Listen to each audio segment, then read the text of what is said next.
Good morning friends. स्वागत आहे तुमचं आजच्या प्री मार्केट रिपोर्टमध्ये. तर मग चला सुरुवात करूयात आजच्या प्री मार्केट रिपोर्टला आणि जाणून घेऊयात की आज मार्केटमध्ये काय होऊ शकतं ते. त्याआधी आपण जाणून घेऊयात की US मार्केटमध्ये शुक्रवारी काय झालं. तर US मार्केटमध्ये आता प्रॉफिट बुकिंग व्हायला सुरुवात झालेली आहे. कारण तिथलं मार्केट जे आहे ते ऑल टाईम हायला सस्टेन करून आता तिथे प्रॉफिट बुकिंग होतं आहे. हे तर खरं आहे. म्हणजेच काय की आपण जर इंडियन मार्केट पाहिलं आणि युरोपियन आणि अमेरिकन हे तीनही मार्केट जर आपण पाहिले तर एक गोष्ट आपल्या लक्षामध्ये येते की सगळीकडे आता प्रॉफिट बुकिंग सुरू आहे. परंतु सगळ्या मार्केट्सचा अंडर करंट जो आहे तो बुलिशच आहे. आता जर या सगळ्या गोष्टी जर आपण कन्सिडर केल्या तर US मार्केट शुक्रवारी रेडमध्ये क्लोज आहे. प्लस जे काही आपले फॉरेन इन्स्टिट्यूशन आणि डोमेस्टिक इन्स्टिट्यूशन आहेत तर त्याच्यामध्ये FIIsने 1700 कोटीचं सेलिंग केले आणि जे डोमेस्टिक इन्स्टिट्यूशन आहेत तर त्यांनी 1200 कोटींचं बाईंग केलं. म्हणजे साधारण एक 500 कोटींच्या आसपास डेफिसिट आहे निगेटिव्हमध्ये. मग या सगळ्या गोष्टी जर पाहिल्या तर गिफ्ट निफ्टी आज इंडिकेट करत आहे की एक 60 ते 70 point market gap down open होईल, विच इज ओके. आता जर आपण पाहिलं तर टेक्निकली जर पाहायचं झालं ओपन इंटरेस्टच्या हिशोबाने तर मार्केटमध्ये जी रेंज आहे तर ती आहे 23,000 डाऊन साईडला आणि 23,800 अप साईडला. आता ही गोष्ट पाहणं फार महत्त्वाचं आहे की 23,000 मार्केट ब्रेक करू शकतो का. तर एकंदर जर सगळ्या गोष्टी पाहिल्या तर मार्केट 23,000 ब्रेक करण्याचे चान्सेस फार कमी आहेत. कारण जिथे ऑल टाईम हाय आहे तर तिथनं मार्केट जर हेल्दी करेक्शन व्हायचं असेल तर मॅक्स टू मॅक्स 5% ते 7% याच्या दरम्यान मार्केट करेक्ट होऊ शकतं, की जे आपण 23,800ला मार्केट गेलं होतं तर तिथनं जर आपण पकडलं तर ऑलरेडी बऱ्यापैकी करेक्शन मार्केटमध्ये आहे आणि अजूनही थोडं म्हणजे एक 250-300 पॉईंटपर्यंत करेक्शन जरी मार्केटमध्ये झालं तरीही चालते. म्हणजेच काय मार्केटचा अंडर करंट जो आहे तो बुलिश आहे. मग ज्या लोकांना ऑप्शन सेल करायचे असतील तर ते इथनं जेव्हा मार्केट अजून 250-300 पॉईंटपर्यंत खाली येईल आणि 23,000 ब्रेक करून खाली सस्टेन होणार नाही आणि पुन्हा रिबाउन्स करेल तेव्हा तुम्ही पुट ऑप्शन सेल करू शकता आणि मग त्याच्यामध्ये तुम्हाला चांगल्यापैकी फायदा होऊ शकतो. आता जर आपण पाहिलं तर आता मंथली एक्सपायरी जवळ आलेली आहे आणि एक दुसरी महत्त्वाची गोष्ट म्हणजे की जी आपण ॲक्च्युली निगेटिव्ह गोष्ट म्हणू शकतो ती म्हणजे ऑस्ट्रेलियाची जी सेंट्रल बँक आहे तर त्यांनी असं स्टेटमेंट दिलं आहे की आम्ही रेट ऑफ इंटरेस्ट इन्क्रीज करण्याचं म्हणजे विचार करतो आहे आणि ही जगातल्या सगळ्या स्टॉक मार्केटसाठी एक निगेटिव्ह गोष्ट आहे.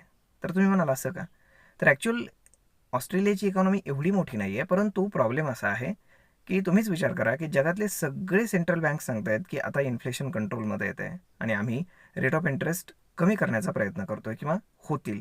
आणि या सगळ्या दरम्यान एक अशी सेंट्रल बँक आहे ऑस्ट्रेलियाची की जी सांगते की आम्ही रेट ऑफ इंटरेस्ट इन्क्रीज करू.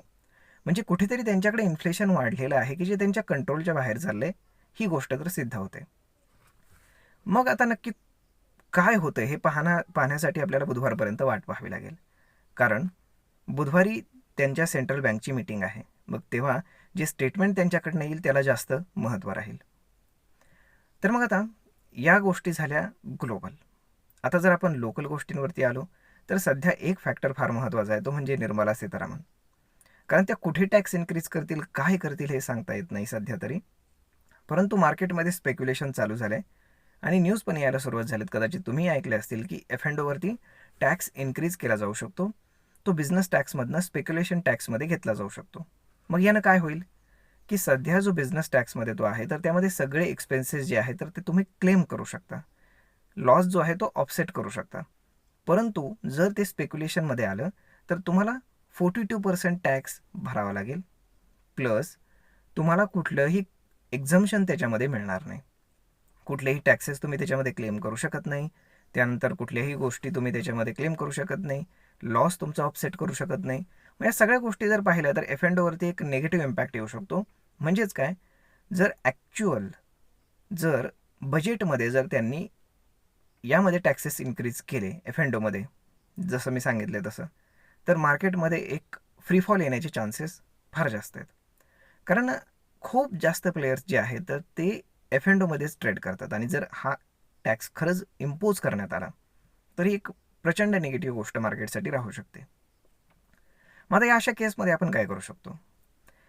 तर ह्या अशा केसमध्ये आपण एक गोष्ट महत्त्वाची लक्षात ठेवायला हवी, की जेव्हा स्पेक्युलेशन्स होत असतात, कदाचित ते कोणाला तरी पोझिशन क्रिएट करण्यासाठी केले जाऊ शकतात, फार मोठ्या प्लेयर्ससाठी.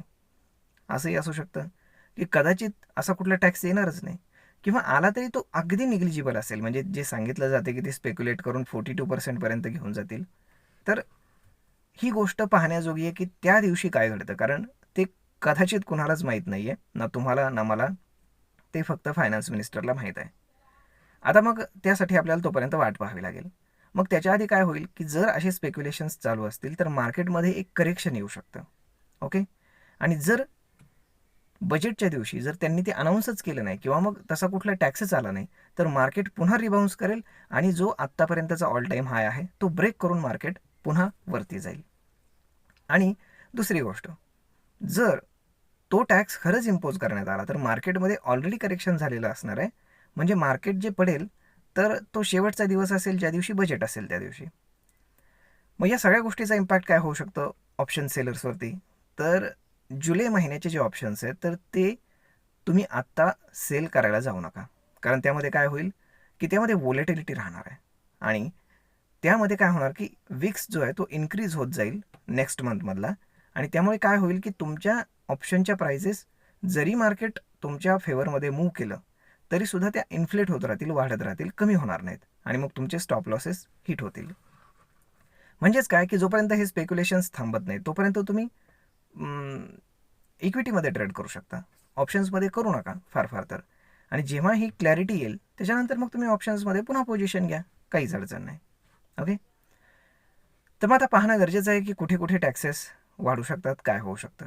परंतु एक गोष्ट आहे, की आता कोलिशन गव्हर्नमेंट आहे आणि सगळ्यांना जर थोडंफार खुश ठेवायचं असेल तर आय होप की अशा प्रकारचे टॅक्सेस पहिल्याच बजेटमध्ये ते इम्पोज करतील अशी शक्यता थोडी कमी वाटते मला.